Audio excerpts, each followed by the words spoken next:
రెండవ జీవి చెప్పుట వింటిని, ఎర్రని గుర్రం.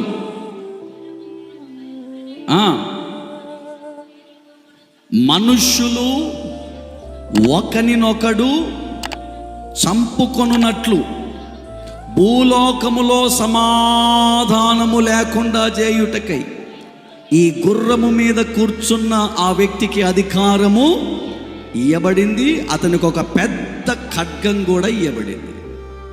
బాగా వినండి. ప్రభు రెండవ ముద్రను విప్పాడు. పైన ఏం చేశాడు? యేసయ్య ఏం చేస్తున్నారు? పైన రెండవ ముద్ర విప్పినప్పుడు ఇంకొక దూత వచ్చిందట. ఆ దూత ఎర్రని గుర్రం మీద కూర్చున్నప్పుడు అతనికి ఒక ఖడ్గం ఇవ్వబడింది. అతనికి ఉన్న అధికారం ఏంటంటే, ఈ భూమి మీద మనుషులు ఒకరినొకరు, చెప్పండి, ఒకరినొకరు మరి ఇంతకుముందు చంపుకోలేదా? ఇంతకుముందు చంపుకోలేదా? ఆది కాండంలోనే చంపారు కదా. ఆది కాండంలోనే ఒకరినొకరు చంపుకునే కార్యక్రమం ప్రారంభమైంది కదా. మరి ఈరోజు ఏంటి ప్రత్యేకమా? ఆ రోజు దైవ భయం లేకుండా ఒకరినొకరు చంపుకున్నారు. ఈరోజు అన్నీ తెలిసి కూడా చంపుకుంటున్నారు. ఆ రోజుకి ఈ రోజుకు ఉన్న తేడా ఏంటో తెలుసా?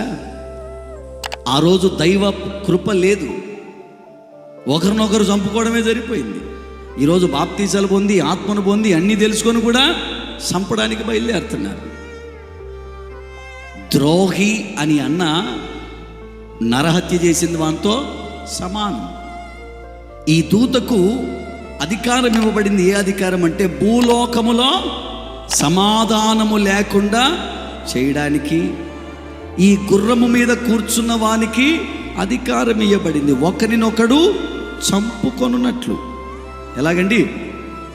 ఒకరిని ఒకరు, అంతేనా?